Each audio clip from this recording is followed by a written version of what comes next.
hear that you're doing something, but it's not fixing it. No. No. No. No, not hearing the thing. No. Hang on. Do that again. No. That one, I reckon. Oh, yeah.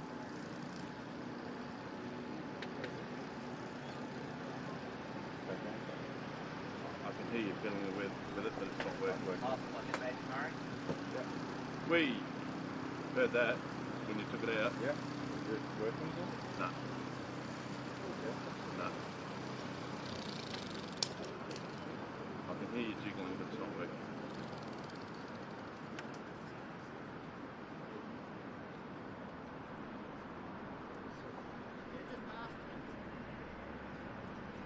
That's whatever you're doing.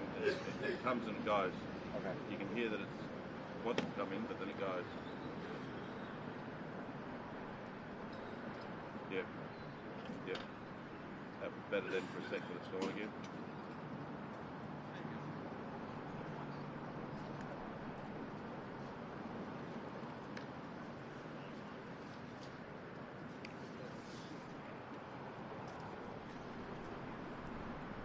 How about I just use the other one?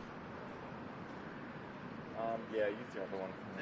There's always a combo that makes it work. Just pop the headset on Murray so we can Yeah. Yep. just get it, find the secret spot where it works, and then yeah, we are live.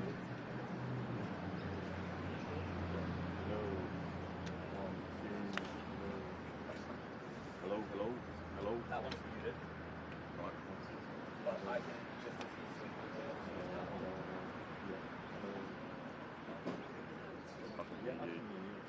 I can hear you, but I Say it can't. again? Well, I can hear you. I can hear you guys. Yeah, I've just got it on mute. But I can't hit myself. Headset. Hello. Hello. Can you say stuff? Yep. Okay. Alright, so that's it on. Make sure it's still working. Still got audio? Still have audio? Hello, hello, hello. Yep, yep. Yep, okay. Log in. Alright, ready to start?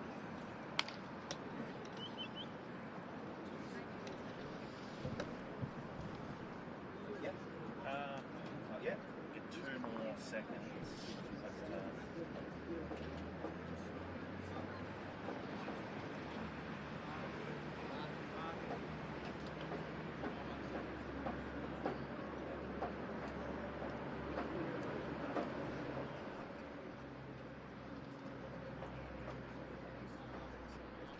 Slightly different volumes.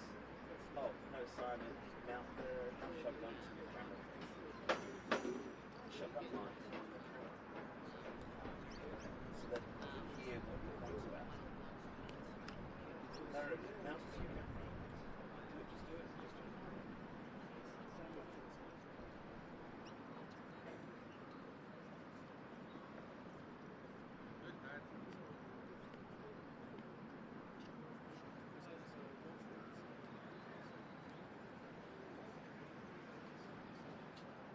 Yeah, but you can use tape.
You're muted on my end.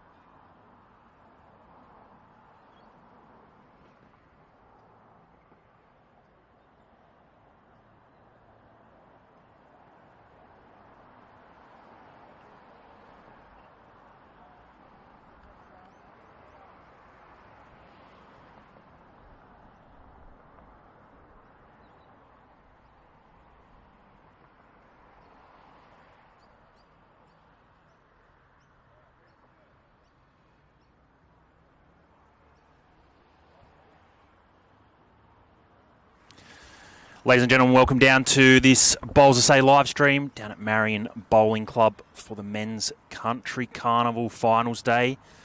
This morning we've got the singles and the pairs going, the fours to come later today. I'm Isaac Trenorden from Bowls of Say. I'm joined here with Chuck Haslett. Welcome, mate. G'day, Isaac. How are you? What a lovely day. It certainly is. Weather has been brilliant all week. We've got another jam-packed week, hopefully with good weather. A little bit of rain maybe for Wednesday night, but we'll see how that pans out. Well, a little bit of rain would be nice, but not if it's going to spoil everything for everyone else. But, yeah, a lot of rain up north, and there's people that... Beautiful thing about South Australia is that it's such a big state. There's people that get rain, there's people that don't get rain, and there's people that need it, and there's people that don't need it. But it never works out always the way that we need it. But really looking forward to a good semi-final to start with, and it's up and about, and we've started already, Isaac. And I haven't played much bowls this year, I've got to be honest, but the standard already. with only the warm-up being done, looks very, very high, as it would be for semi-finals for Country Carnival. That's it, mate, that's it. So they've had an up and back, 4 bowls one way, 4 bowls the next. In this matchup, got David Machin up against Andrew Stasinowsky. In the other single semi-final, Garen Jenke versus Fergus Roundtree. They are an end and a half in front of us, so we'll make sure to keep you up to date with that. We also have the pairs going on a couple rinks over again. Alistair Keller and Brenton Badenoch up against Brenton Sinclair and Derek Vanderzon. And the other pairs semi, Dave Benny and Mark Wrigley against Eric Pitt and Ian Williams. So amongst those 3 other games, we'll try and keep you as up to date as we possibly can. I can tell you, Isaac, it doesn't happen very often, but Jenke after one end is 4-0 up. He got a 4 to start with, so... that's a bit of a highlight as far as the semi-finals concerned with Jenke and Roundtree, but obviously first end. That's it. Jenke made the final last year, Chook, if you recall. Yes. We commentated that one. Yes, certainly did. And the other finalist is playing in the pairs, I believe, as we speak. Wrigley, is that right? How good's my memory? Yep, bang on. Yep. As he just puts down the shot. So David Machin plays for Mount Barker, and Andrew Stasinowsky, which no doubt for everyone on the stream will very likely call him Stas, probably more commonly known as Stas amongst the bowling world. Just this year gone back to Murray Bridge, so spent a few years most recently at Millswood. Speaking of Millswood, of course, the umpire, not sure who the gentleman is umpiring, but he's wearing a Millswood top. That's true. Chris Jackson. There he is. His name. Yeah. Does a lot of umpiring and marking for us at all of our events, so it was only fair to get him on. Stasinowsky going to get off to a good start. Yeah, he probably nudged it back. No jack. He was nearly a 4 to get the ball going. End one, but just touches the jack. We'll collect at least 1 shot.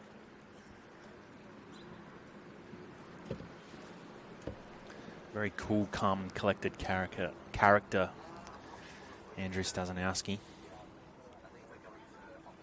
So collects 1 to get himself on the board. Yep. No need for a measure.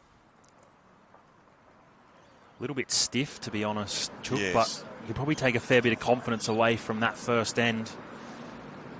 When you take the jack back and stay pretty close to it, you think happy days, but in that particular occasion, probably cost him a shot or 2, I would think. Yes. But early days, obviously the first end down and 1-0, and he takes the mat and says, "Rightio, this is where I want the kitty each time." The forehand coming down. Temperature is expected to be around 32, 33 degrees throughout the afternoon, Isaac. So we're looking, geez, good start again. But gee, the bowling greens are running beautifully. It's an absolute picture here at Marion. That's it. Not huge. A little breeze here, but not your typical Marion afternoon wind that we would normally get. That'll no doubt come.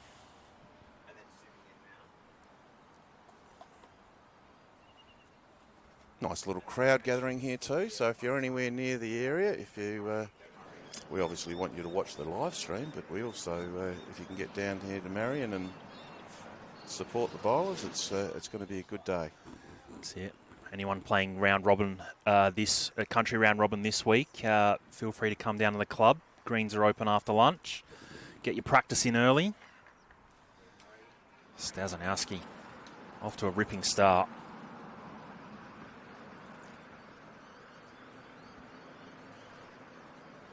David's coming the forehand again. Looks like he's just struggling with the weight as far as that one's concerned. No, actually the weight's spot on. Just cut away. Currently 2. Stasinowsky. You're talking about most people know him as Stazza or Staz. It's a lot easier for us to pronounce too. So we might go with Staz throughout the whole game. But gee, once again, lovely bowls. That gives him 3 on the button. It'll be interesting what David opts for here. He's played 2 with really good weight, just hasn't quite found the line yet. How's your own form, Isaac? Sorry to cut in. How's your own form, mate? No good, mate. Didn't it? What's as long going as on? the little sticker's on the inside, then we're happy. David just pokes his own through. I think he'd be pretty happy with that, to be honest. Gets one past the jack, at least. Gives him a little bit of opportunity if he wanted to. Just arrive again. Try and sit a bowl or trail the jack. Stas might be doing this first. Yeah, well bowled. Made Machin's bowl roll forward, falling over, so it's probably still 2, you would think, for Stas. And it's a tough one for Machin here. Can't play weight, can't afford to lose his own. Would drop a 4, potentially 3 at least. He didn't get any of Stas's bowls out. Speed was all time. Just didn't turn enough. For those people watching that don't play much bowls, Isaac, how long does it take for a good quality bowler like David and Andrew to get used to the green, to get used to pace and get used to the run of the green? Yeah, it's a good question. I mean, look, they've been playing bowls all week. Like I'm relatively confident that they all played the 4s and the pairs. If not, most of the people, at least on the green today, played in the 4s and the pairs. So they should be in pretty good touch. So realistically, mate, I reckon they get their up and back. They get 4 bowls one way and 4 bowls the other. That's about as many as you need. That's all you'd get in the start of these matches throughout the week. If you play 4s, you only get 2 up and 2 back. So to get the extra bowls. How is it, once again, for those people that don't play much bowls, what's it like at a country carnival? Because I imagine these guys that we're watching, a lot of them would play on grass greens.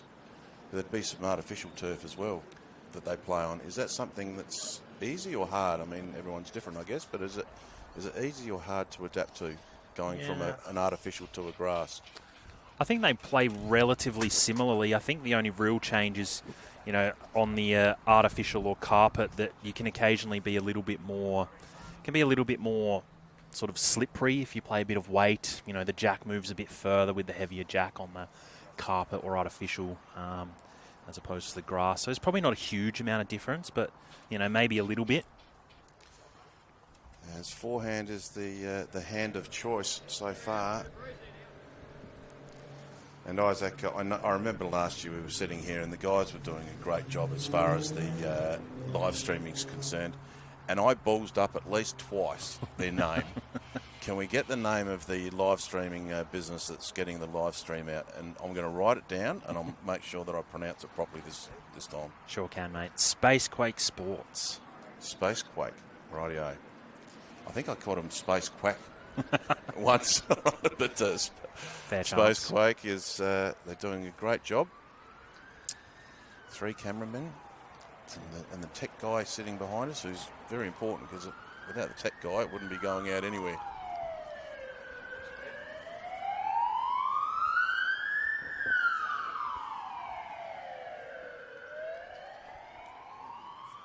Machin with the forehand. coming down. Currently looking like holding a couple at the moment. He's following it down just to have a good look. Didn't get around the way that he wanted to, but he's just going to stay down there, and he's still got one bowl to bowl, but he's down there having a look to see the situation, to get a nice close look at him. The Stas brings it in.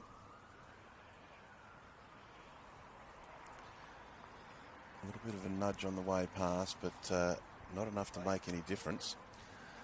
You'd have to think this probably forces a change of hand for David here. Doesn't want to turn Stasinowsky in on the forehand, so throwing out on the backhand I think is the best option. Can draw a little touch and make 3. You mentioned the breeze before, Isaac. Where's it coming from as far as our listeners are concerned, watching the forehands and the backhands come down? Is it favouring one hand or the other? Yeah, just ever so slightly, I think, mate. Maybe just the commentary box side, but it's probably a little bit more up and down the rink, if anything else. Yep. So maybe a little bit slower going the way they're going and a little bit faster back towards the club. So for everyone who has been out at the men's country carnival for the last 7 days, they may or may not have seen the Prostate Cancer Foundation Australia being involved, trying to get the awareness for prostate cancer out into the world. Around 79 men are diagnosed with prostate cancer a day, Chook, and it's forecasted that close to 30,000 men will be diagnosed this year with prostate cancer. So, we're pretty happy and proud to be partnering with them for this event, along with, of course, MJ Insurance Group, but the Women's Country Carnival as well with, I believe it's breast cancer. Yep. So great to be able to use the avenues of the events to get the awareness out for cancer. So important to get those checks done. Absolutely. And there's an age group that they say that you need to start getting checked. Well, you know what? If the age group is 40 and above or whatever, that doesn't matter to me, I don't think. I think just go and get checked. Absolutely. Go and get checked. Doesn't matter how old you are. Make sure you keep on regular checks. And that goes with men and women as far as the prostate cancer and breast cancer is concerned, respectively. Get checking. Doesn't hurt to check early. That's it. So as this stream progresses, we'll have a couple of special guests join us to talk more about prostate cancer today. But we won't be missing any of the bowls as that occurs. Dave Machin, great weight again, just cutting the line. Take a bit of confidence, I think, from that last end, Dave Machin. He played it pretty well. Stas dropped short on all 4 of his, so he'd also just be trying to concentrate, especially this end, just trying to arrive, as we see there. Probably this loosest bowl for the game so far. Isaac, also you mentioned Stas and how a lot of bowlers would know a fair bit about him. For those people that don't know much about bowls, what's the story behind him? You mentioned he's back at Murray Bridge now. What's the life story of the Stas or Andrew Stasinowsky? Yeah, look, I don't know him that well, but I do believe he did start at Murray Bridge some time ago. Has played at Millswood more recently, and I believe he's moved house back to Murray Bridge. So, opting to play there, which makes sense. A little bit less travel time for him as he throws down another horn. Good start to the game, 2-2 currently. Machin's going to come forehand again, so he's going to come out towards the commentary box side. That's it. Got a couple of bowls to sit here too. Can trail a jack. Just don't think he's going to get back from out there, Chook. Yep. Once again, weight very good.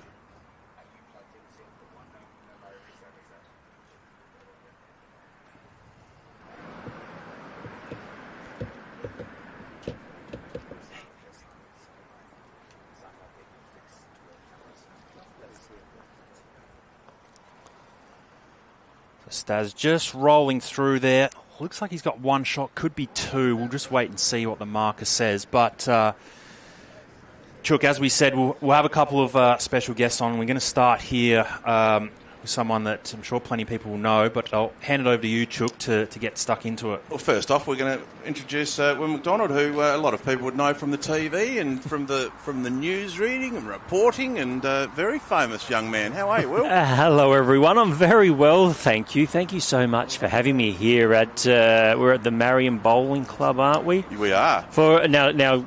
Let me get the lay of the land. Yes. What's this competition today? This is the Country Carnival.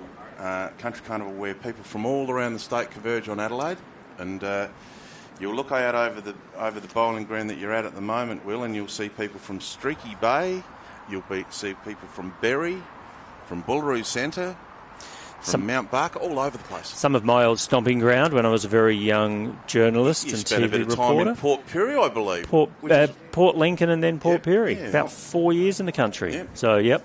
And you came back to the awful city life of Adelaide. No, it's a little bit busy, a little bit more traffic. I've been here a while now. I grew up in Adelaide, of course, so it was great to make the move home to Channel 9 here in Adelaide. So yeah, it's I have a wonderful job and I get to use that job for a wonderful cause, which is I think why I'm here today. Well, the cause today is all about prostate cancer and the Foundation of Australia. Now, Will, can you tell us a bit about your journey in regards to what's your connection towards it? Yeah, so I discovered in a very real, personal way that prostate cancer is not just an old man's disease. I was diagnosed back in 2020, in July 2020. I was 42 years old. I had a PSA of 38, and I had advanced aggressive prostate cancer. In layman's terms, I guess, that basically means I had stage 4 cancer. So the cancer had spread into my bones. And I discovered it without any symptoms whatsoever of prostate cancer. What I had was a really sore hip joint. And that was basically when I got diagnosed after a whole bunch of tests, the cancer had spread into my hip joint. So I realised that prostate cancer doesn't discriminate. It doesn't discriminate about how old you are, how much money you have, what your postcode is. None of those things matter. It's just a disease that can strike at any point. But the key things about it are family history and age in some factors, but not entirely anymore. I don't really include that. I think from 40 onwards, people should be aware of it. So yeah, I really discovered that it can affect anyone. How is it, speaking of affecting, how has it affected you moving forward in regards to physically, emotionally, psychologically? We see you on the news and we see Will McDonald doing a great job reading the news and think everything's fine and everything's peachy. How has it affected you? You know, in the early stages, I did a very good job of hiding my shock and grief and personal trauma that I was going through. For the first 2 weeks of my diagnosis, I basically didn't tell anyone other than my doctors, and I fronted up to work every day, and I sat at the news desk for an hour. And to be fair, that hour of sitting at the news desk was a way of just blocking out the difficulty of what was going on in my personal life. So to start with, I think a lot of people who have been diagnosed with cancer, and sadly a lot have, you will understand that shock. It is just shock, and you're in a little bit of a daze. And you think the world should stop while you deal with it, but the world doesn't. And you've got to continue on. Really early on, I decided that I'm just going to be as positive as I possibly can be. And that's the spirit that I've kind of taken through it for the last almost 6 years. It was just a mental battle as much as a physical battle for me.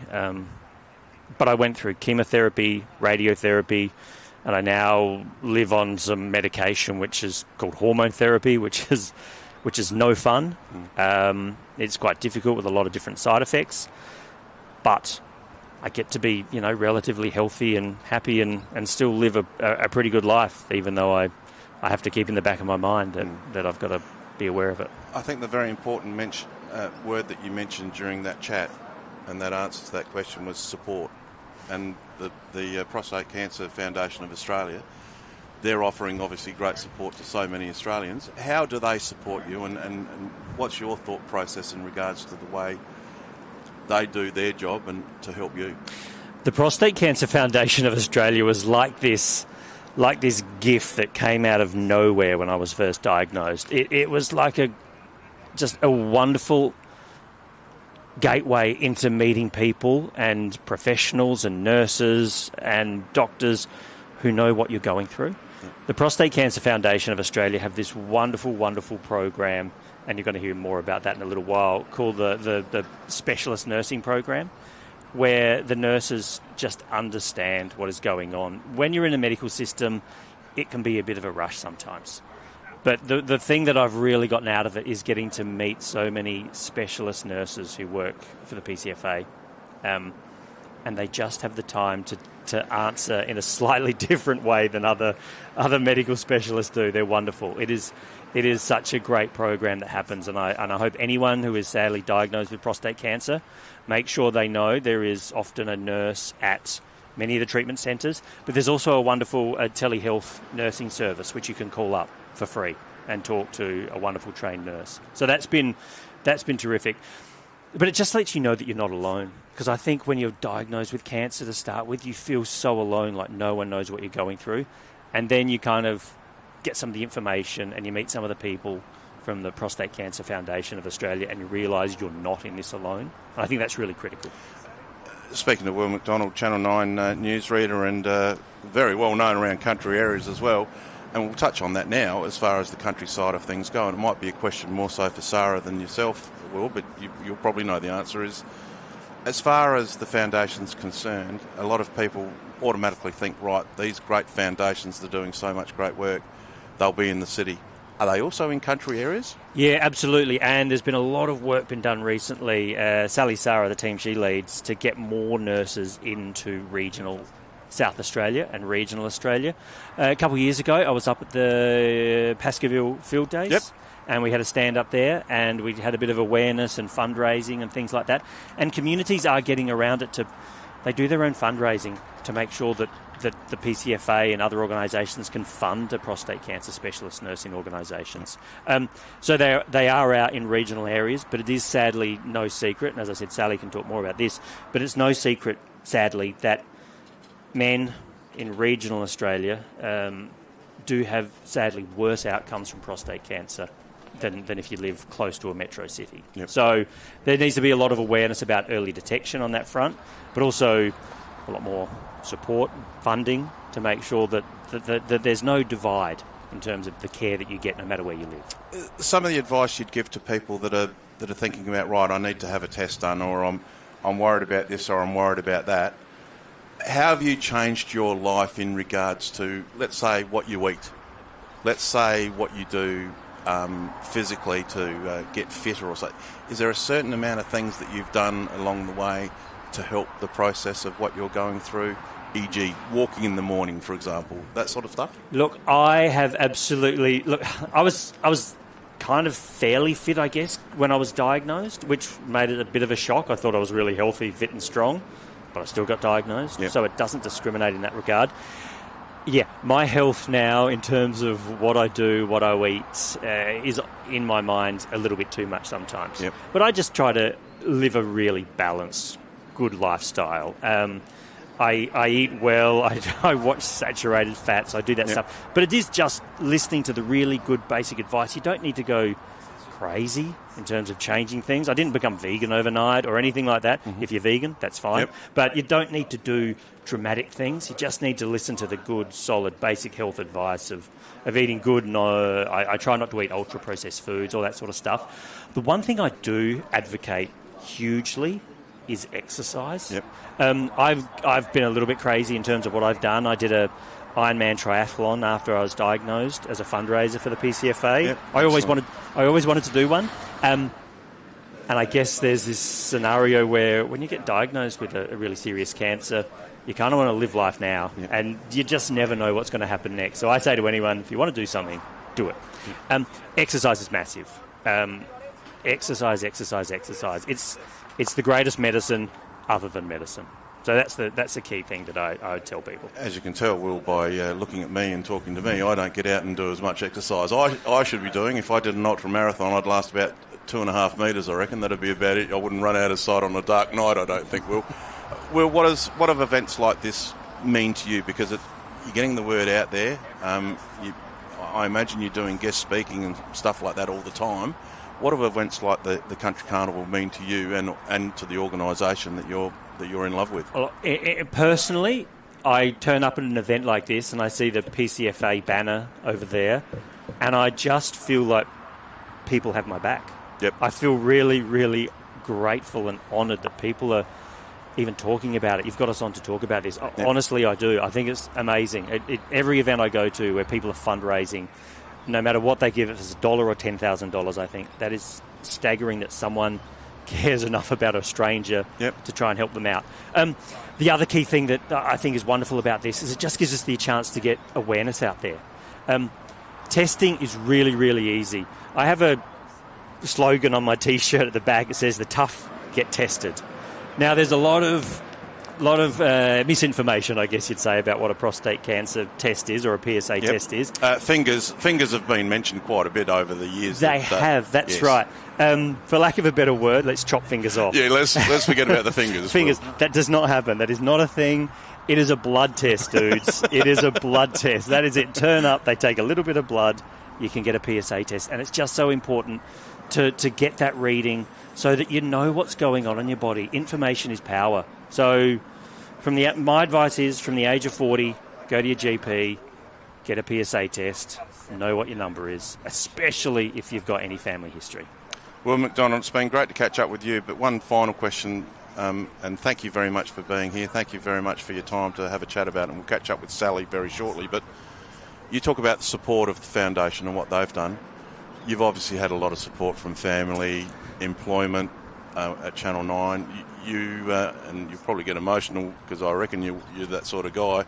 You've had a lot of support along the way, apart from the magnificent foundation of prostate cancer. It's funny you say get emotional. The moment you said about family and things like that, I get a little tear, and that's one of the side effects of the hormone therapy. It does make you quite emotional really easily.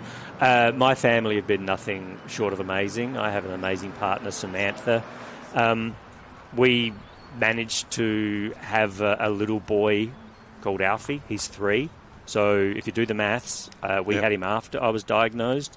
IVF is a wonderful thing. We managed to do that. So, and my family, who live on the Gold Coast, actually, they are wonderful, and we just keep the positive spirit going all the time. There's a wonderful photo, if I can quickly say. There's a wonderful photograph. When I did the Ironman triathlon in Cairns a few years ago, there's this wonderful photograph of me afterwards with everybody. And we all have on the same T-shirt. I had a T-shirt made up for the fundraising, and I just love it. Everybody was there. You can't do this alone. No one should go through cancer alone. And I think that the things turn out so much better for you, and you just have a much greater appreciation when you have people and you lean on people, whether it's your family, friends, or whatever support network you can have. So I've been very fortunate, from family, work. Just everybody, random strangers. Well, we love what you do on Channel 9. I haven't met you personally until today, but I know a lot of people who do know you and say that you couldn't meet a nicer bloke, and I think that's certainly been the thumbs up as far as what I'm concerned as well. We love what you do on Channel 9. We wish you all the very best moving forward, Will. And once again, on behalf of Bowls SA, thank you very much for coming and say hello. Thank you for your time, and I'm not sure whether you're going to get a chance to have a bit of a bowl while you're here, but I wouldn't mind watching your form, Will. Oh, dear. I thank you so much for all of that, those very kind words. We'll see how we go. My papa used to be a tremendous bowler, apparently, I get told. I don't know. It's in the genes. There you go. It might be. I don't know. We'll find out, eh? Thank you all so very much. Thank you to Bowls SA, of course, for just giving us the opportunity to chat. Will McDonald, it's been a pleasure, and once again, moving forward, thank you very much, and all the very best. Yeah, thanks, everyone. And here at the final, we'll just have a quick update on what's happening as far as the score goes. Over on the other game that we're not commentating on, and it's 10-0 in favour of Genki over the top of Roundtree, and it's a nice even game here, obviously, Isaac. Certainly is, yeah. We've still seen it on our screens. Some good tight heads. Really just going shot for shot here at the moment, so nothing too dramatic. They are going to have a quick measure. See which way this goes. Of course... what a ripping bloke Will McDonald is, by the way, Isaac. Certainly. Lovely fella. Absolutely. Yep, great chat. Good to know more about prostate cancer and how impactful it can be and how important it is to be aware of it, get checked, and have a good support system around you. Do you do the exercise that you should be doing, like Will mentioned? Because I'm certainly not the person that's doing the exercise that I need to be doing, Isaac. We need to fix that. I like to think I do, but I could, working in an office, it does make it a little bit trickier some days. Don't make excuses, Isaac. Come on. So Machin collects another shot. Stringed a couple of ends together here, so just starting to poke his way in front. 5-3. Good quality game.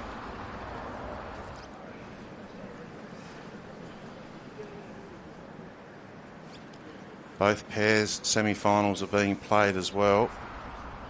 Looks like they're fairly close contests on both of those as well, Isaac. Big cheerio to the curators of the bowling green too, and we've got one of the curators working on one of the other greens as we speak. Big cheerio to all the curators, do a great job. It's close games in the pairs, but that singles game, Chook, is just starting to blow out a little bit there. It looks like Garen Jenke is up 10-0 over Fergus Roundtree. I'll keep trying to keep you up to date with that match as it progresses. Of course, we saw, we said it earlier, but we saw Garen in the final last year, so it'd be pretty cool for him to go make the final again. See if he can't go one better. Came runner-up last year. Machin coming the commentary box side. He's sort of forced the switch with his first one short. Second one on the switch also pulling up short. Can Stasinowsky, can he stop this little run of ends that Machin's been able to put together? Not far away with his second attempt. Turns his own bowl, he'd be pretty happy. Yeah, nice. Played it well. Stasi, I believe he's won quite a few club championships down at Millswood as well, Chook. So certainly not a stranger to a semi-final or a final.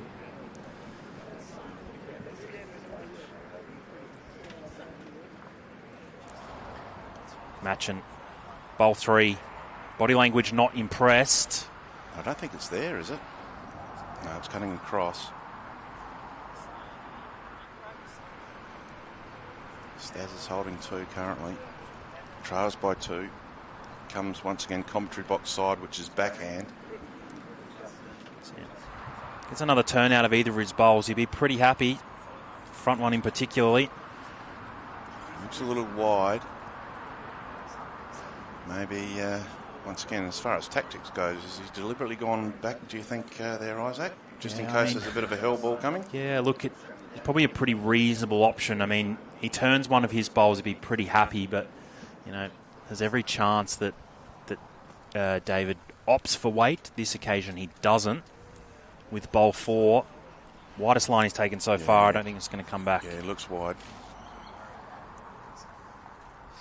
I wonder here, Chook, if Stas can get a turn out of his front one through the jack, he nearly makes 4 shots. Now, Isaac, we haven't touched on it, but most people would know the answer. But what is the format in regards to the singles? Is it first to 21, or what's the scenario for our listeners at home? Yeah, mate. First to 21 for the semi and the final. So they played first to 18 in the sectional rounds, and then once they get to knockouts, then it just goes up to 21. And it's first to 21. You don't have to win by more than 2 or anything silly like that? No, mate. No, not table tennis. No. Yes, I know it's not table tennis, Isaac. Gee, that's a fair sledge, just quietly. Didn't expect that.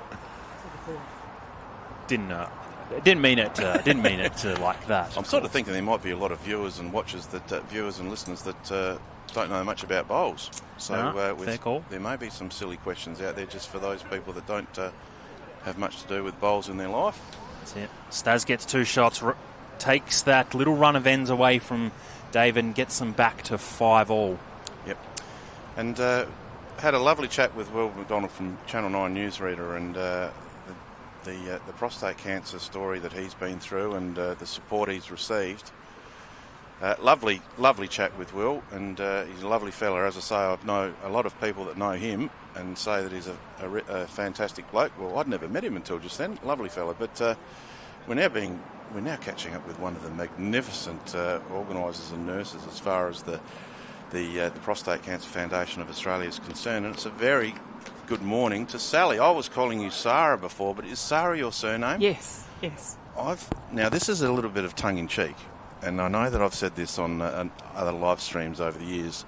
My dad, who I love dearly, who's no longer with us, he said, never trust anyone that's got two Christian names for a name. But I trust you, Sally. Oh, excellent. Excellent.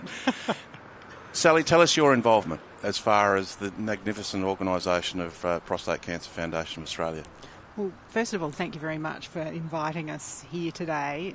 What a beautiful day at the lovely Marion Bowls Club, and as a South Australian country kid many years ago, I feel really privileged to be here on a day when the country teams... Which parts, Sally? All over. So okay. we lived in the southeast and the mid-north and the Riverland and all nice. over South Australia until I finished school and moved to the Big Smoke. So lovely to be here on the day the country teams are playing. So I'm a registered nurse. I have been almost 40 years now. And I set up in 2014 the first Commonwealth-funded prostate cancer role here in South Australia, in southern Adelaide. And for a little while I was the only prostate cancer nurse in all of South Australia, which is incredible, really. And in 2018 I was really fortunate enough to be asked to go over and work for the Prostate Cancer Foundation of Australia and lead their national nursing program. So from being one of the nurses, I then was able to take on a position where I could influence the growth of the program and what was provided. So from 2018 to now, in South Australia we've gone from the one nursing position to 13. And nationally, when I first started in 2018, we had about 48 nurses nationally, and we've now got 125 at last count embedded in health services around Australia. Excellent. And we also set up in 2021 a telephone nursing hotline or helpline as well, and a dedicated counselling service, because not everybody will have access to a nurse in a treating health centre, and also really important that helpline for family members who may have questions, who can't speak to a local specialist, or members of the community who don't have prostate cancer but have questions about it. So that helpline is really important for anyone who has a question about prostate cancer in any shape or form. So yes, we've had huge growth over the last 8 years or so, and now in South Australia, as Will said, very proud to have nurses based in regional areas as well. We've got a nurse covering the southeast and one covering Eyre Peninsula, one covering York Peninsula, Riverland, Mallee, Coorong, Fleurieu Peninsula. We would like more. I was just going to say their load is pretty heavy. That was my next question. You're talking about one on the Eyre Peninsula, one on the York Peninsula. Yeah, and they're part-time. How many do we need? We could double that number. How long's a piece of string, I suppose, isn't it? That's right. So we could double that number in South Australia and double the hours we've got in city positions as well, and maybe go a little closer to really meeting the need. Yep. But it's still a significant change to how it was 14 or so years ago when there was just one. Yep. So we continue to work really hard to build our network and have more nurses in more positions, but also try and establish ways we can top up existing positions that may be part-time but really could do being full-time, or in some of the bigger hospitals in the city having a second nurse would be fantastic. Yep. Sally, as far as the test is concerned, we had a bit of a fun time with Will talking about fingers, which I promised I wouldn't mention again, but I just did. How long does it take to get a test? Not very long at all. So we need to encourage people to go and get. If it's not going to take very long and it's easy, let's get out and do it. But what does it involve? So it involves having generally a chat to a GP, who will write out a pathology form to have a blood test done, and then a return appointment to the GP's rooms in a week or two time to get those results, the PSA. So PSA stands for prostate-specific antigen. It's a protein that prostate cells make. So normal prostate cells make that protein, but prostate cancer cells make more of it. Yep. So it's not a definitive test for prostate cancer. It's a risk indicator. Yep. So it's a very quick, easy way with a simple blood test to find out, is there something of concern in relation to the prostate, and then that can lead to further tests that are a bit more definitive in terms of getting a diagnosis. So it's a first level, quick check, conversation with the GP, results back very quickly, and then based on those results, maybe checking it again at a later date. Yep. But you have a baseline, as Will was saying, having that baseline and having that conversation is really important. It's sort of like the line in the sand, really. If it looks okay, then it will be repeated at a later date on a regular basis. If it looks like it's up a bit and it's of concern, then that can lead to some further tests like a MRI scan, and then if there's further concern there, it may lead to a biopsy itself. In Will's situation, he mentioned that symptoms. Well, there might be symptoms there that you know about. I mean, in his case, he had a sore hip, etc. Is there anything you can tell the guys that are listening right now, something that might be there as a symptom that might be a warning sign that you need to go and test? Often in the early stages of prostate cancer, there aren't any symptoms. And often when symptoms pop up, such as the one Will was talking about, the symptom is a sign that the prostate cancer has gone outside the prostate and lodged itself somewhere else. Yep. Often men, as they get older, can get some issues with their waterworks, getting started, or fully emptying, and that sort of, or kind of needing to go a bit more swiftly to the men's room. Often that is connected to what we call benign prostate disease, where it's just the prostate itself is enlarged a little bit as the ageing process happens. But often those symptoms are the ones that will send men off to their GP, and then part of that will be to have a blood test, and that may pick up prostate cancer as well. Those symptoms with the waterworks are not always a sign that there's prostate cancer, but they are a good indicator to go and have a check in the first place. And early detection is key. If it can be picked up stage 1, stage 2, where all the treatment options are on the table, is a very, very high chance of cure. A lot of us are buffheads like me. I'm 58. I started getting tested when I was about 52. Well done. But is it getting better? Are men getting better at getting these checks? Are men getting better at going to the doctor and the GPs? What I see happening is men are talking about it more. Yeah, good. And certainly 10, 15 years ago, I met men who'd had prostate cancer for many years and not even told their closest mates, the mates they play golf with or bowls with, or some who hadn't even told family members. And I think as awareness grows, men are feeling more comfortable to talk about it and let people know. And I've certainly seen many men who've been tested on the back of having a mate diagnosed, and then that picks up, and sometimes that saves their lives. Often that saves their lives. So I think, to answer your question, we've come a long way, probably in the last 10 to 20 years, but we still have a long way to go. The awareness piece is really important. Yep. The other important factor, in addition to talking about it more openly these days, is knowing family history.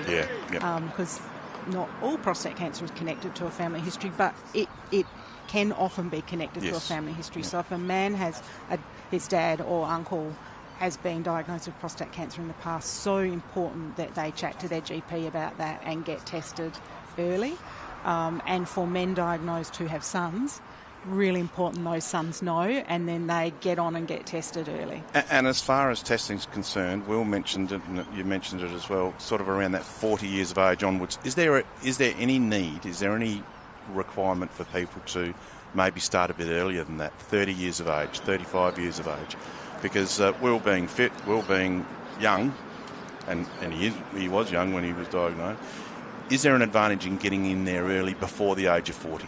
It's really important for men who have a family history of prostate cancer to make sure their GPs and other medical staff they come across know about that. Currently, the Australian guidelines for testing for prostate cancer say from the age of 50 or from the age of 40 with a family history. That may well change in the near future, and there are men who do see their GPs who have a family history where GPs decide to test earlier. We would just say don't wait. So if you have a family history and you're getting on a bit and you've never been, please go. And if you're over 50, even without a family history, please have a discussion with your GP about prostate health. 2 final questions before I let you go, Sally, because I know you're very busy. How do we, and people that are listening, help the Prostate Cancer Foundation of Australia? How can we donate? How can we get more information? There's obviously social media with Facebook pages and everything. Tell us about how we can help and how we can get involved. Well, that's a fantastic question. There are many ways to get involved, certainly through events like this, and we're very grateful for the support. And there are quite a lot of other fundraising events that happen around town. People can go to our website, it's prostate.org.au, or give us a ring on 1800 22 0099. We have pages linked up. You can set up special fundraising events. Our team can link in with you.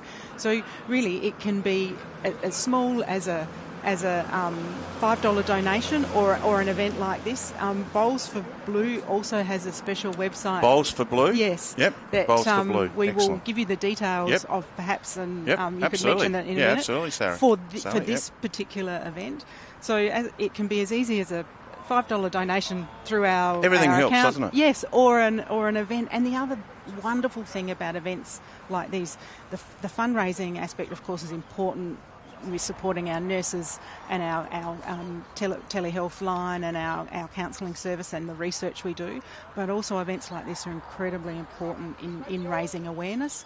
Men chatting to other men, men feeling comfortable to talk about if they've had an experience with prostate cancer, but also men thinking about going and having a chat to their GP and getting that blood test done, particularly if they've not been there before. And if anyone has any questions about testing or treatment or support, please, again, ring our number, 1800 22 0099. That will direct you straight through to our nursing helpline. If someone has been diagnosed and hasn't had access to a local prostate cancer nurse, ring that number. If there is a nurse locally available, we can make that linkage happen as well. Prostate Cancer Foundation of Australia have been mentioned throughout the interview with Will, of course, and he told us about his journey, and he said how wonderful the nurses were and the support he's got from his family and friends and employment, etc., have been magnificent. One last question for you, Sally, with tongue in cheek. You mentioned that you've been involved in the nurse side of things for 14 years, I think you meant?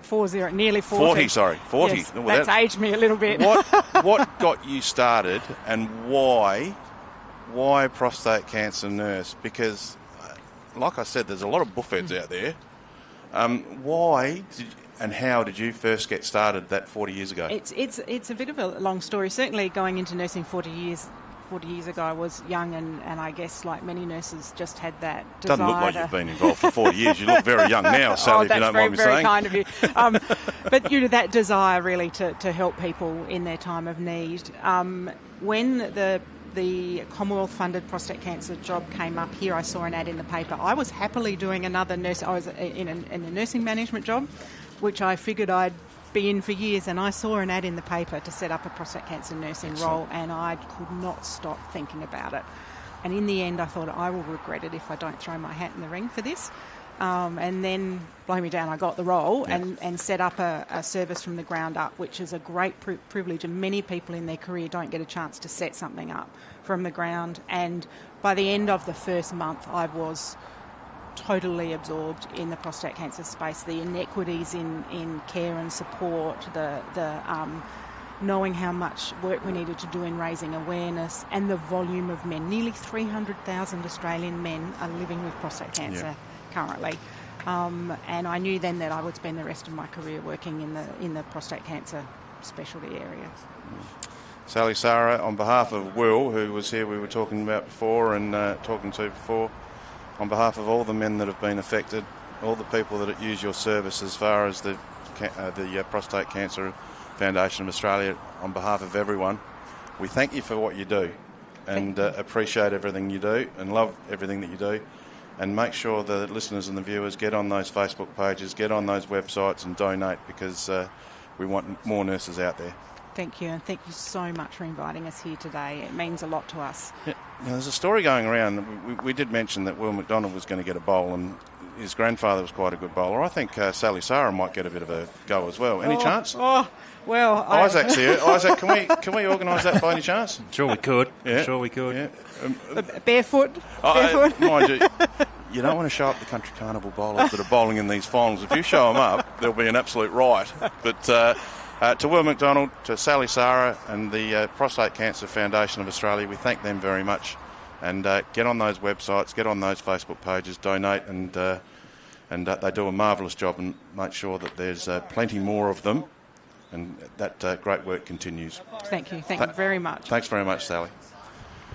Isaac Trinaughton back to the bowls, and the foundation, the Prostate Cancer Foundation of Australia, do a marvellous job, and we thank Will, we thank Sally, we thank the gentleman that was here that I didn't get the name of before. He doesn't want to be mentioned. Jason, is it? Yeah, we want to thank him as well. But thank you very much to the guys that, and then the back of T-shirt of Will McDonald says, "The tough get tested." So get the simple PSA test and make sure that you men, whether you like it or not, there's a chance that you've got to get a test very soon, particularly over the age of 40. And we thank both Sally and Will very much. Back to the bowls, and it's a nice close game here, Isaac. Often I'm with these men when they're actually diagnosed with prostate cancer, and many of them, when they're told, are in complete shock. And the first thing they'll say to you is, "I really didn't think I was coming in to be told this. I thought I would have just been told that the biopsy was fine and everything's okay." We're in an extremely privileged position to be able to support these people and their families at one of the most stressful and vulnerable times of someone's life.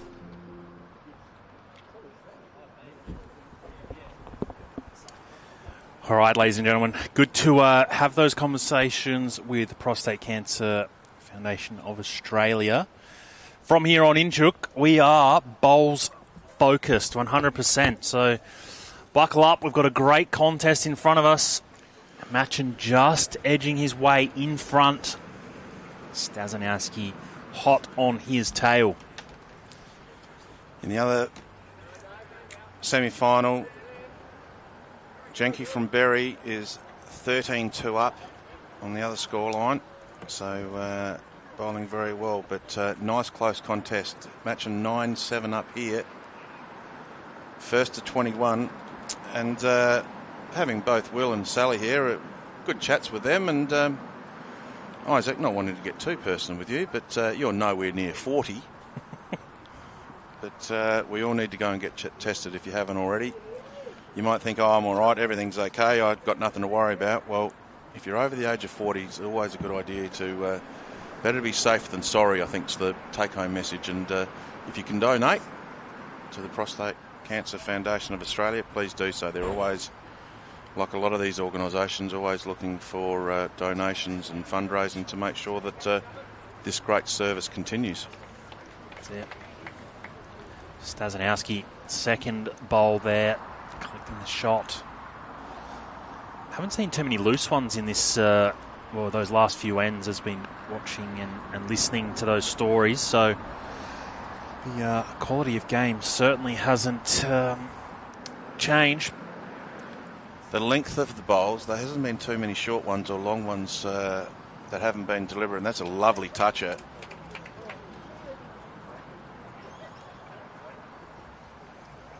Lovely bowl.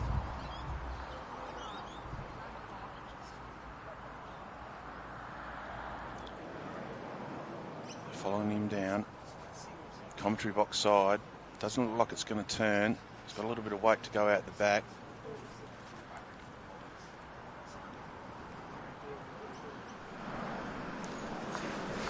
Stasinowsky.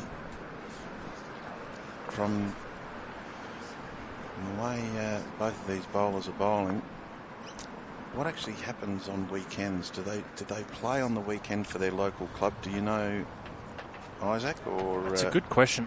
Look, these two, I'm going to say they probably did, being Murray Bridge and Mount Barker. You know, can drive in and out from Adelaide from those venues, but I'd be pretty confident in saying that Mark Wrigley over there from Streaky Bay probably didn't play Pennant.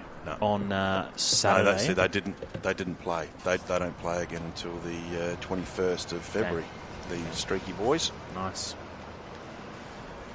And obviously for a lot of reasons, that a lot of the comps don't play on the weekend because Country Carnival, and hopefully a lot of the bowlers are coming down to the Country Carnival. With that in mind, Isaac, how have the numbers been throughout the year?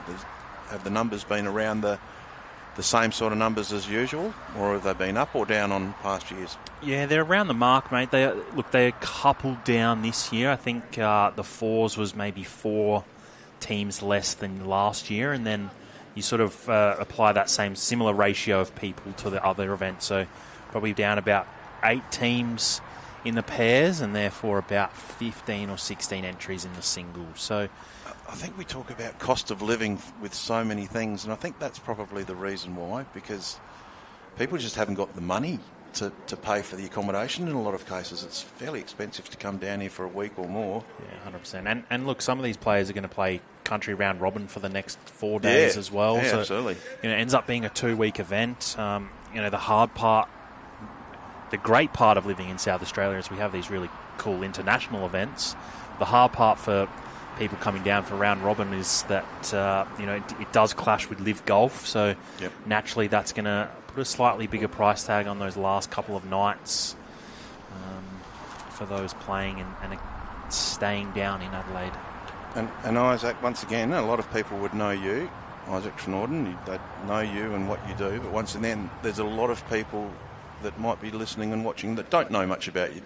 Tell everyone a little bit about what your role is with the Magnificent Bowls SA setup, because you're only a small team. We are, mate, yeah. Tell us about what you do and what your official title is. Well, the official title, not the Chuck Haslett Isaac Trnorden title that we're going to give you, but what do you do for Bowls SA, and how busy have you been?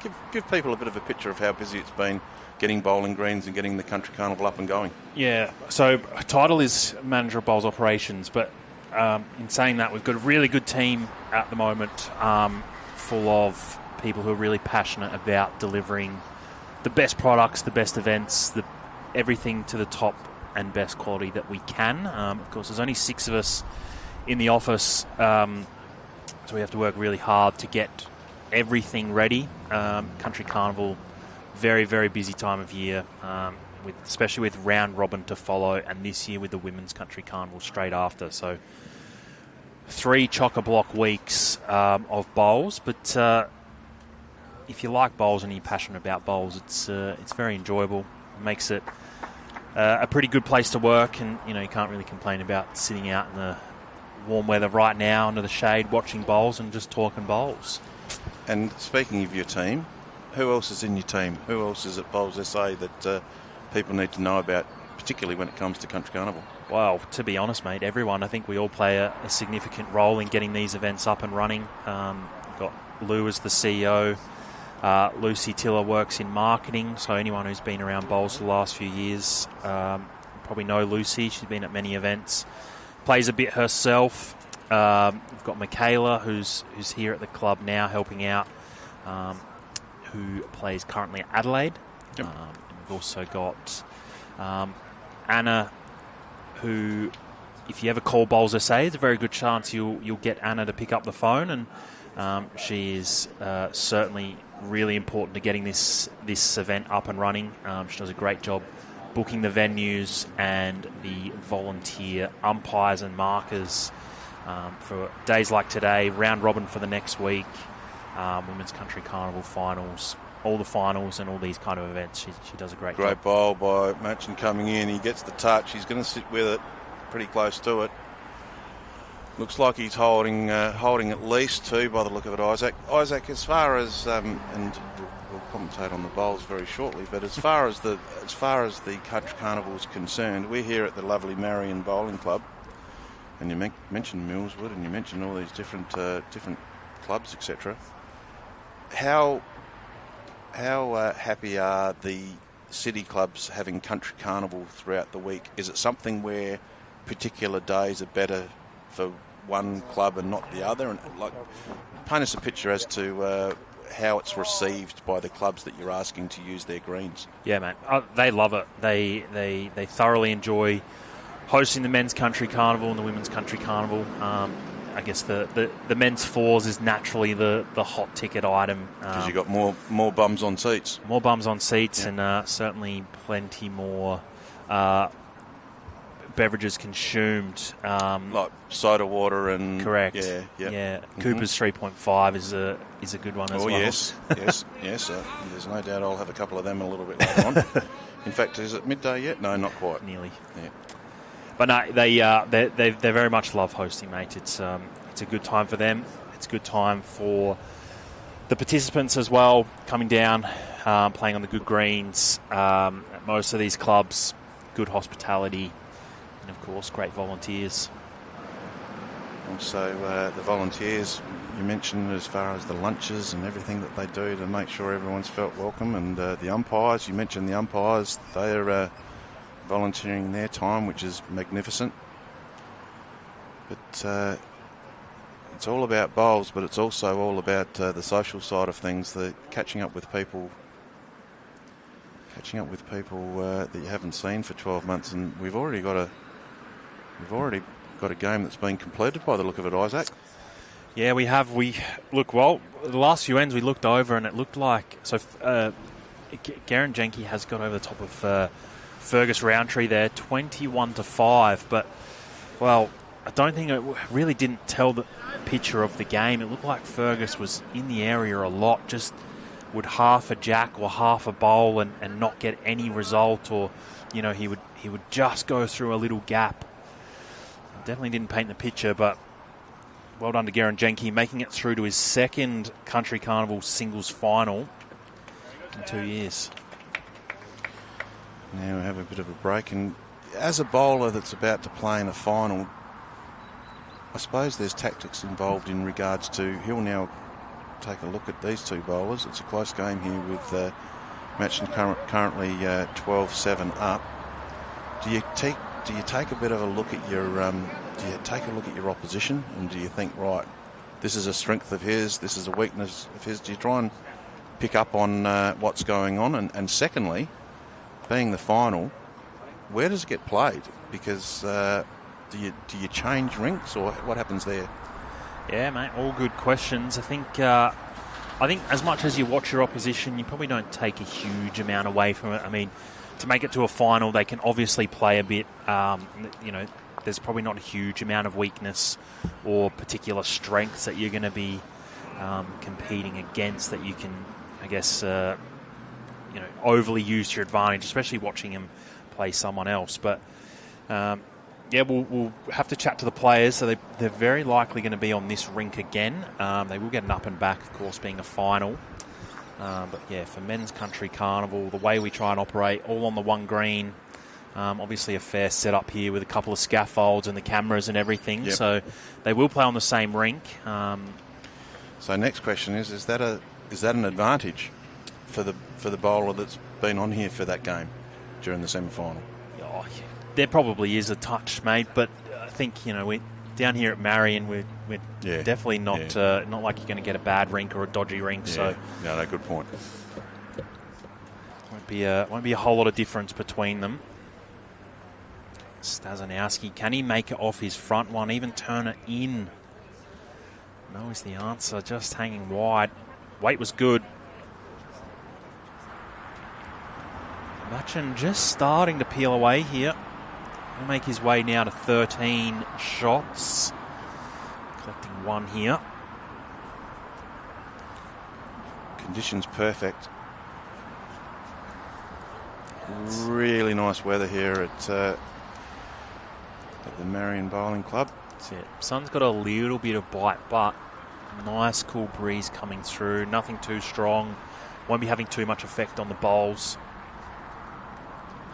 As we can see in the distance, they can't on the screen obviously, but we can see on the bowling green to the western side, four people over there on the bowling green marking the lines. Curators are busy. Big cheerio to all the curators of the bowling greens that have had the Country Carnival here. Machin brings it down.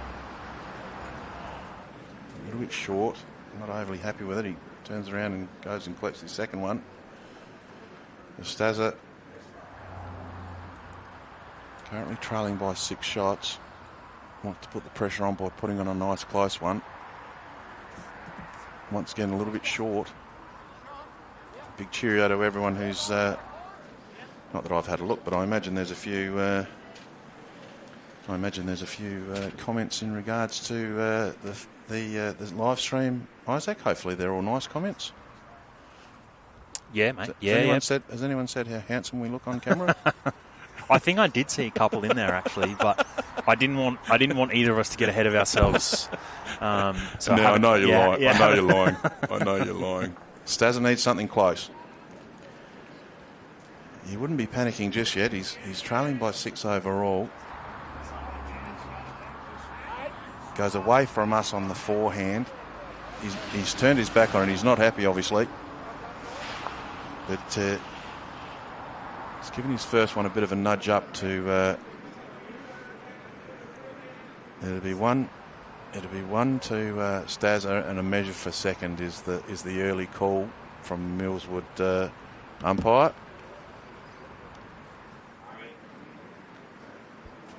Dave, commentary box side, just poked it out a little bit wide. Hello. Jason's come in with the bit of information regarding the bowls for blue. Isaac. That's it.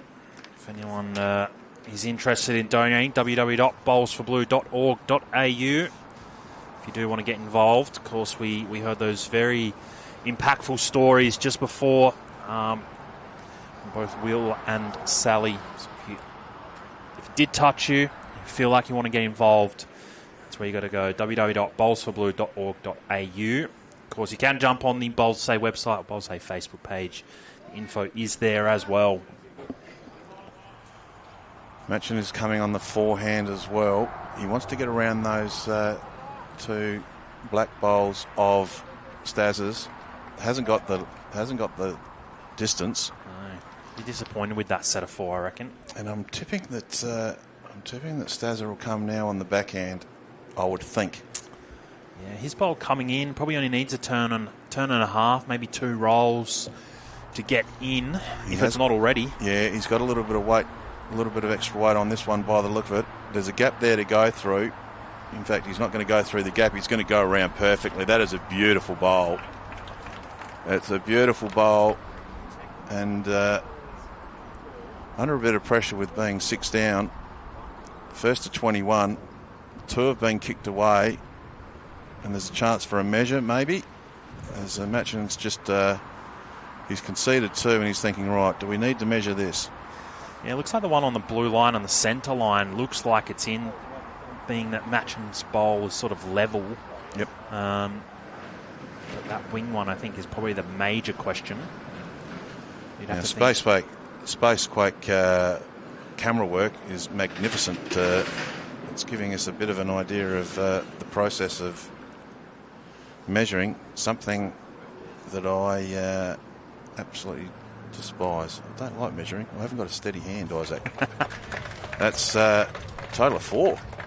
That's it. That'll put some wind in the sails, gets him to double figures. Only 2 shots behind now. Looked like 3 for sure, but yeah, that measure surprised me. That's good. That's a good one for Stazza.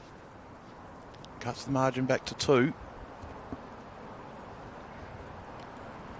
As Machin just goes and he's got a mate behind the bowling green that he's going to have a chat to. He's just wiping his face with. It is starting to warm up out there, particularly if you're standing out in the sun. We've been well sheltered here by the Bowls SA tent.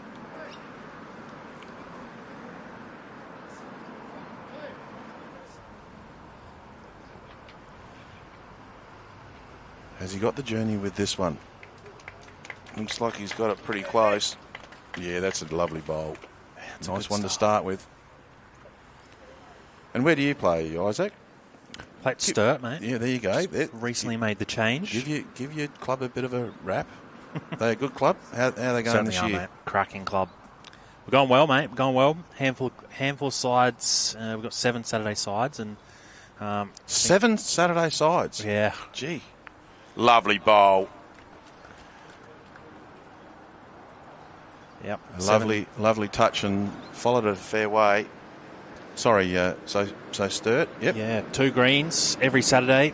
All 14 rinks are used, so we're it's always a little bit touch and go. Gee, not a bad reply either. Good bowl. Regaining the shot, you would think, from the camera angle that we just saw.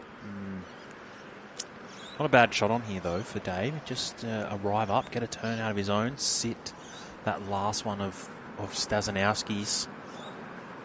Now, Isaac, you also represent the state.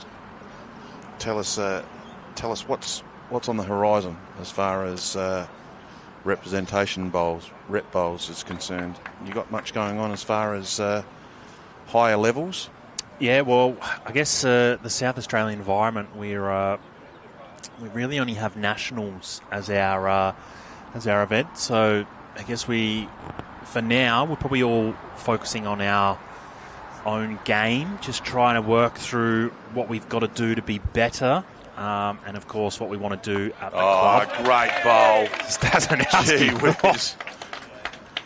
That is an absolute bomb. He needed to hit him perfectly, and that's exactly what he did. Sorry to cut you off there, Isaac. So we really just turn our heads towards the next Nationals, which is in October this year, going back to Perth. Everyone's, I guess, working on their own game through their own events and tournaments and state events. State finals coming up soon. Machin not far away, though. Oh, cut it back to 1. So, and trials coming up, I think late April, early May, and throughout May, I should say, for those that are lucky enough to make it through that far. So you get a squad gets picked, and then a bit of this and a bit of that in regards to making sure you fine-tune the squad later on. Is that how it works? Yeah, correct. Yep. Lovely bowl again. Gee, we've got some good quality semi-final action here, Isaac. That's 3 cracking shots from Stasinowsky. 4 even. Actually, his first bowl was a fantastic start. So, bit of shade over the head at the moment. Can we shift that light tower, do you think, Isaac? Can we ask the Marion Bowling Club to shift that light tower? I think that one actually, believe it or not, that one actually fell over not that long ago. It was the one of the older towers. That's a new tower now, so I think we're pretty safe. But I think it was when we had a few years ago. We had a really windy, stormy couple of weeks, and I think that's when it fell over. Anyway, 2 to Stazza. Levels up the score at 13 all, and game on. As mentioned, Janky's already made his way through. He had an easy win of 21-5, but a good quality game, as mentioned by Isaac. The game between Janky and Roundtree, if you weren't looking at the scoreboard, you wouldn't have known that was the score, Isaac. It was a good quality semi-final, but Janky, who was the finalist last year, grand finalist last year, he got the job done pretty easy as far as the scoreboard goes, but a very good quality semi-final. That's it. Stasinowsky with a pretty good start once again, leading this charge well. Gee whiz. I need to take more interest in how these guys are bowling, because I might learn a few things. Very good quality, as you'd expect in the semi-final.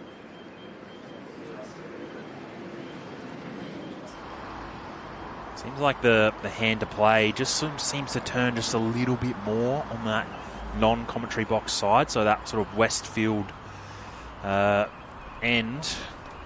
Dave Machin with a brilliant response. Front resting toucher, if you don't mind. Staz is just asking the umpire. Are we calling him an umpire? What are you calling it in bowls? Is it an umpire or a ref or a marker? Yep. Just asking the marker how far away the kitty was, because of course Machin's bowl is blocking his view. Not far away, only needs to touch it just. Just missed. Great speed. Just looking over at Jenke, I asked whether he keeps an eye on the other bowlers. I've been keeping an eye on Jenky, and he doesn't care. He's just drinking lots of water. He's about to go in and get something to eat, I think, but he's not watching this game. Cool, pretty cool, calm, collected kind of guy. Not fazed by much. So important for Dave's bowls here. This one in particular, just to get past the head. Any touch on his bowl will just push the jack back. Has he got the length? Not quite. Dave's bowl being a resting toucher here, Chook. Essentially, whatever weight that Stasinowsky makes contact on is the amount of distance that the jack will then travel. So if he's got 2 feet of weight and makes contact with that shot bowl, the jack will then move 2 feet. Goes away from us using his forehand. Not far away. Yeah, not a bad looking bowl. Not far away. Stasinowsky, what a shot. Oh, gave it a shave. Just needed I it. tell you what. That was probably the difference, mate. As you said, just shaved the bowl. If he got it a little bit more solid, would have moved the jack just far enough. A brilliant effort. Machin's the player that now he's going to come our side. He's going to come backhand side by the way he's lined up, and that's exactly how he does. Out in a wide line. They haven't really come back from there, but look, if he's got the weight to get past, he'll end up in a good spot. Once again, it's probably not a wasted bowl, just in case, but I don't think Staz is going to do anything with a great deal of force. So it won't, that back bowl won't come into play, you wouldn't think. But anyway, he goes the forehand again. Once again, weight looks good, Isaac. The weight looks good. How's his line? It's coming around beautifully, and oh, goodness gracious me. That is, I think, pretty stiff. I don't think he could have played that much better. I mean, he turns a little more and gets more of the jack, or he hangs a little more and gets less of the jack and sits his own bowl. Probably flops in for shot. It's a cracking effort. Have to think. David comes down and has a bit of a look. He's asked the marker what his thoughts are as a bit of a guide.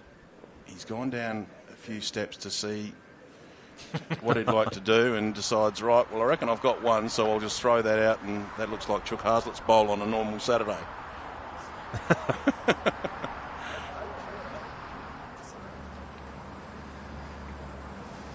Yeah, didn't really have a whole lot of option there, to be honest, Dave, outside of just dead drawing it. I mean, he was a little bit quick and halves the jack one way or another. He could drop a 1 or a 2. So you get damned if you do and damned if you don't type situation. That's it. He gets the one shot, one and run. And just repeating, I'm sorry, I should have written down the umpire's name. He's doing a good job. What's his name again? Chris Jackson. Chris Jackson. Big cheerio to all the umpires, or all the markers. Got to get that right. All the markers throughout the week, not just today, but you mentioned there's a lot of clubs have organised volunteer markers. Absolutely fantastic. For those people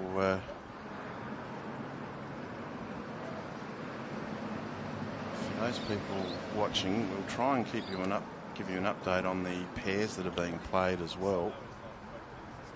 But unfortunately, the scoreboards haven't been updated. I can tell you the game that involves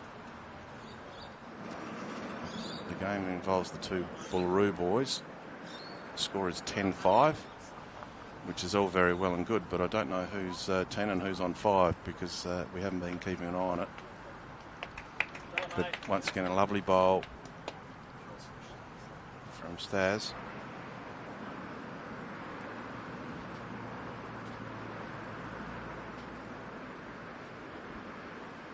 Hopefully you're enjoying the coverage.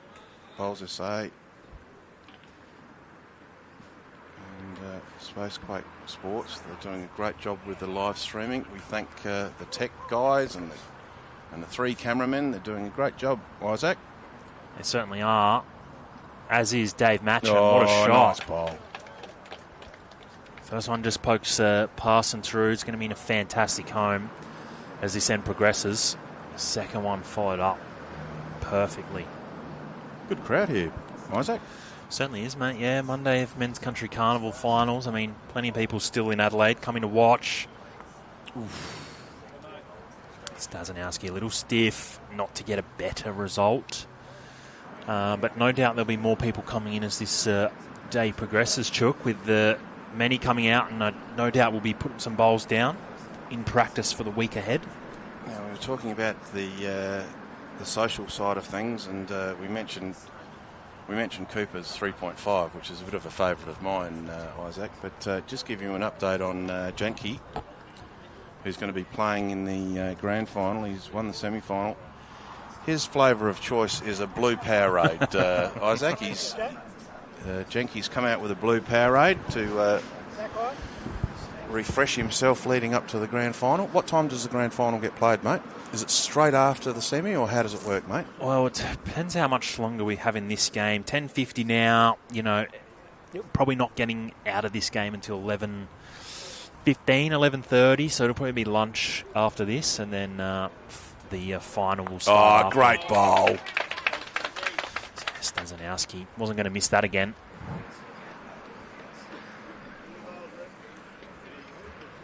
Have you bowled against these two before, Isaac? Have you come up against them personally?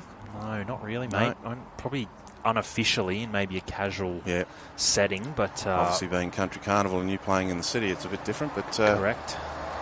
One thing I've been mentioned via a text message to my personal number is a lovely bowl, but Stas is still holding one. Is what is the Country Carnival areas? Because Mount Barker, some people would think, well, is that country? How does it work? How does Country Carnival work? And is it all based on regions? And how does it all work? Yeah, it's a good question. Stasinowski's second one falls short, so collect one, get us back to all square. So yeah, Chook, you're right, mate. It does work off regions. Essentially, if your club is associated to a country association, or I guess the other way to put it, mate, is if you're not connected to Metro Bowls, then you would be eligible to enter this event. So it goes essentially from south of McLaren Vale, and then I guess east of Tranmere, I would say, which would be the city. So Uradla would probably be the closest one. So yeah, east of Uradla, and then north of Gawler, essentially. Not Gawler and Two Wells. And anything outside of that is a country region and eligible to play in the Country Carnival. Now, I'm getting a few text messages from guys. G'day, Daryl Johnson, who's over at Streaky. He wants to know the pair score of the Streaky boys. I can tell you, Daryl, that once again, we haven't really got an update as such, apart from the fact that we know the score is 10-1, but we're only guessing who's on 10 and who's on 1. So we'll try and find out. I reckon the Streaky boys are 10, mate. Yep. I reckon they are as well, but I didn't want to assume that. And I actually think the Bullaroo guys are 10-5 up on the other one. But once again, that's not confirmed. We're not getting updates from the pairs from anyone, so we might investigate that a bit closer. So a lovely bowl from Stas. It might even be a resting toucher, I think.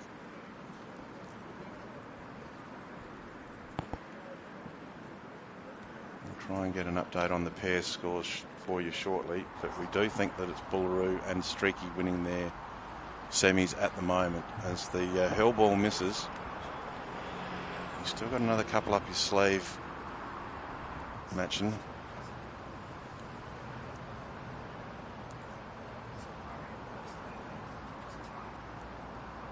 Stas comes around again. His last bowl was picture perfect. Comes on the forehand. It's coming around nicely again. It'll add to his tally. He's holding 2.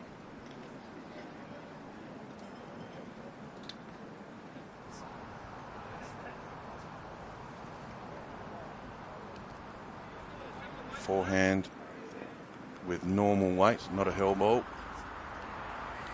It's going to come around. Looks a little wide from here, Isaac, but be around the mark. One bowl left each. Be interesting what Dave opts to go with here for his fourth. I was just going to say, what would you do, Isaac? If you were in his shoes in this situation, you're probably down a couple, I would think. I'd probably back myself to play the weighted shot, so that's probably what I would opt for. But again, are you a hill ball lover? Do you love the hill ball, Isaac? Yeah, I do enjoy it. It's rather fun. Cold drawing shots is fun, but sometimes a little bit of extra weight on this one. I wouldn't call it a hill ball, but it's certainly got more juice on it. Needs to hang on. Got rid of one. Yeah, it was 2 down, so you take that. I think probably maybe the order was a little bit around the wrong way for me. Yep. Just maybe could have drawn the second and then had 2 cracks, or just take 3 cracks at it. Yep. It's hard to go draw, drive, you know.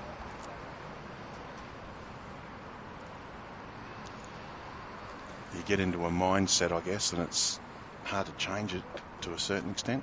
That's it. Is that the take-home message? Well, I think the take-home message is probably try and learn what you can from the bowl you've just played. So if you opt for if you want to go for 3 drives, go for 3 drives and get better with each one. Or if you're going to try and draw, then draw again and learn what you can from the first attempt. Once you go back and forth, you sort of, you're not giving yourself the opportunity. If you miss, you're not giving yourself the opportunity to learn from it. You've got to go investigate. And even, I guess Dave, if we're being hypercritical here, Chook, he had a drive on his forehand, then tried to draw, and then had a drive on his backhand. Yep. So, just little things like that. Isaac, I'm going to ask you a couple of questions, a couple of personal ones. How old are you, Isaac? 28. Right, you're 28 years of age. You're representing the state. What sort of practice regime do you do?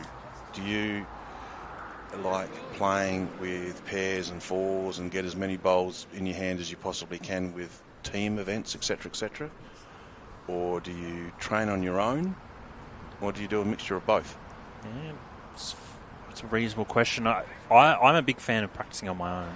I think time is probably the biggest one for me. Like, I can only really afford that sort of 30, 35 minutes to practice. So I'm a big fan of 3 to 4 practices a week at 30 minutes each. In and out, just get the bowl in the hand, throw a couple down, try and hit the same line every time. And with that in mind, Isaac, is it a situation where it doesn't matter when you do your training? So, for example, conditions are going to be different at 7:30 under lights compared to 4:30 in an afternoon. Do you chop and change deliberately, or do you think bowls in the hands whenever you can is the answer? Is it climatically a good idea to make sure you do all the different things at different times? I think if you're playing Friday night games or night games enough, then it's probably worthwhile practicing that. I think I probably only play maybe 2 or 3 a year, so it's probably not that big on my agenda. It probably doesn't really suit the lifestyle. I'm normally asleep by 7:30, 8 o'clock chook, so it's not, practicing at that time for me doesn't work, but the thing is, like anything, if you look at how the cricket, the professional cricketers train, if they're coming into a T20 match, then they're typically played through twilight, so they practice more often in that twilight period, and that's, they don't shy away from saying how difficult it is to bat in that period. So it's important that you practice that way, practice how you're going to play. And what about indoors or under a roof? Yeah, look, is that a different scenario again? Once again, these questions I'm asking is because there's probably a lot of people that don't play much bowls. So it's certainly interesting to me because I don't play that much anymore. It's always nice to hear from other people what they like and what they dislike and how they do things. So what about under a roof? Yeah, look, for me, it doesn't really change much. You're still under a roof. You're still wind affected. So the speed is the speed, and you've got to find that and get used to it.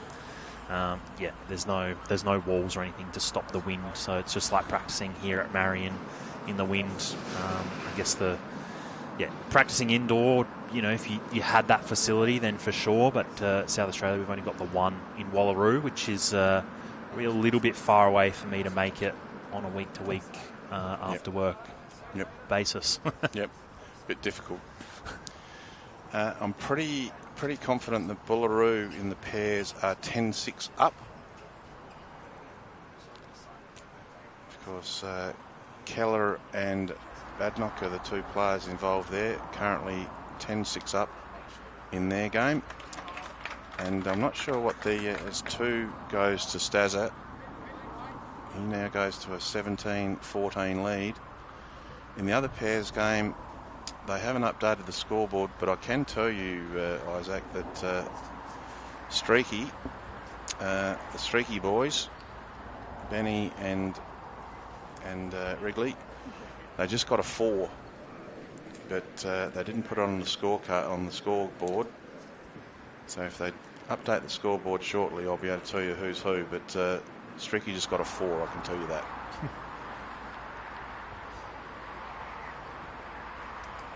Stazza bowls a beautiful one down on his forehand.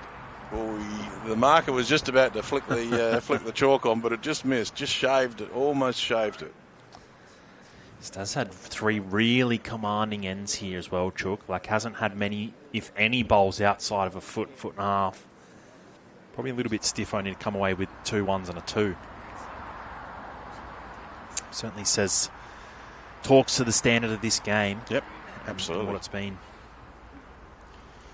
Just noticed also that Machin's on probably after every 2 ends or so, just wiping the sweat out of his eyes. So we're in a beautiful position here. It's nice and shady, but he's lifting his sunglasses up, getting his shirt and wiping his eyes. So the heat certainly at 11 o'clock in the morning, the heat's on in more ways than one. It's a beautiful setup here, Isaac. Did you set this tent up? Bowls SA 10? It's a beautiful tent. Yeah, mate. Yep. Nice and early. Yep, very good. Here at 6:50 to get this place Did you getting really? going. Yeah. Gee whiz, no wonder you go to bed at 7:30. Just a little bit short there from Machin. Now, Staz will have a bit of a look. He says, right, well, I'm not sure whether I'll go forehand or backhand. He will go forehand, and if he goes slightly wide, he can promote his own. See, it pokes underneath. He draws the back door. He's around, gets a turn, as you said, There Chook. it is. Lovely work.